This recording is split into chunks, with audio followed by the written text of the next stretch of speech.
ভাবতে সময় নিয়েছি, কিন্তু বানিয়ে ফেলতে আমি একদমই সময় নেইনি। যেই ভাবনা সেই কাজ। হঠাৎ মনে হলো বেলির কলি আর লাল টুকটুকে গোলাপ দিয়ে কানের দুল ও টিকলি করে ফেলি। আর ভাবনা মাত্রই বসে পড়লাম বানাতে। আর বানানোর পর এটা এত সুন্দর লাগছিল, আমার মনে হচ্ছিল আমি একটু পরে দেখি। আর মনে হতে না হতেই পরে ফেললাম। ও মা, এ দেখে আমাকে পরীর মতো লাগছে। যদিও আমি পড়ি না, তাও কেন যেন নিজের কাছে নিজেকে এত সুন্দর লাগছে, তাই নিজেকে পরীর সাথেই তুলনা করে ফেললাম।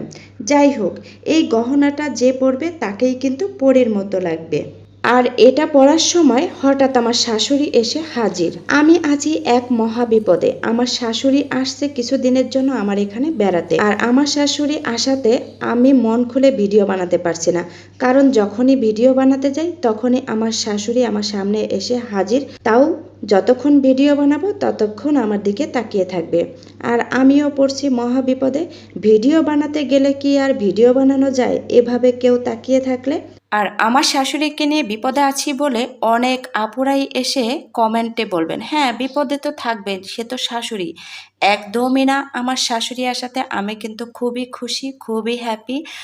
অনেক ভালো লাগছে আমার শাশুড়ির সাথে কয়দিন একসাথে থাকতে। জাস্ট ভিডিও বানাতে অসুবিধা হচ্ছে বলে তাই তোমাদেরকে বললাম মজা করে। তোমরা কিন্তু একদমই মাইন্ড করবে না। আমার শাশুড়ি কিন্তু খুবই ভালো একজন মানুষ এবং খুবই ভালোবাসি আমরা তাকে। যাই হোক, আমার এই ভাবনা কিন্তু একদমই ব্যর্থ হয়নি। গতকাল দুইটি আপু এসেছিল আমার কাছে গাজরা নিতে, আর তখনই তাদের চোখে পড়ে এই কানের দুল আর টিকলিটা। আর কি, তার গাজরার সাথে কানের দুলের মিল আছে বলে সেই নিয়ে নিল কানের দুলটা। এই কানের দুলটির প্রাইস নিয়ে তাদের সাথে আমার খুব দরদাম হচ্ছিল। অবশেষে তাদেরকে এটা দিতেই হলো একটু কম প্রাইজে।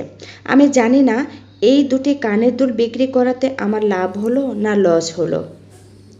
আমি শুধু ওই ভাবি দুটোর সম্মান রেখেছি। অনেক সময় কিছু পরিচিত মানুষের সম্মান রাখতে গেলে সেখানে লাভ আর লসের হিসাব করা যায় না। আর আমি সব সময় চেষ্টা করি মানুষের মন রাখতে। আমি চাই না কেউ আমার দ্বারা কষ্ট পাক। আমি 2 টাকা কম লাভ করি, কিন্তু চেষ্টা করি আমার কাস্টমারদেরকে হাসি মুখে বিদায় দিতে। আমি সবসময় এটাই ভাবি, আমার কাস্টমারই সব। আমার কাস্টমাররা যদি আমার প্রোডাক্ট ব্যবহার করে আনন্দ পায়, মজা পায়, তাহলে তারা বারবার আসবে। আর এই বারবার আসাতেই আমার পুষিয়ে যাবে। আমি এটাই মনে করি। আমি কখন কোনটা থেকে অনেক বেশি লাভ করব আর কোনটা থেকে কম লাভ করব, আমি এই বেশি লাভ নিয়ে কখনোই ভাবি না। আমি একটাই আমার ভাবনা, যে আমি চাই আমার কাস্টমারগুলো আমার থাক, আমার সাথেই থাক, এরা আমার প্রোডাক্ট